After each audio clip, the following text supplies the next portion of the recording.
Ob-havolar sovishi bilan erkaklarda prostatit kasalligi avj oladi. Prostatit o'zi bu nima? Prostatit kasalligi bu prostata bezini yallig'lanishi, ya'ni shamollashi hisoblanadi.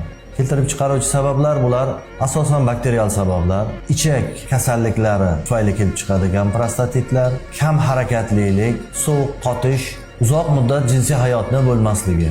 Belgilari: tez-tez peshob qilish, siygan paytda og'riq, jinsiy zaiflik, asabiylashish, charchoq, bundan tashqari evakuatsiya paytida og'riq ham bo'lishi mumkin. Agar sizda bu belgilar kuzatilayotgan bo'lsa, albatta urolog shifokor ko'ruvida bo'lishingiz shart. O'z boshunchalik bilan davo choralarini qilib bo'lmaydi, sababiki surunkali prostatitga aylanib qolishi mumkin.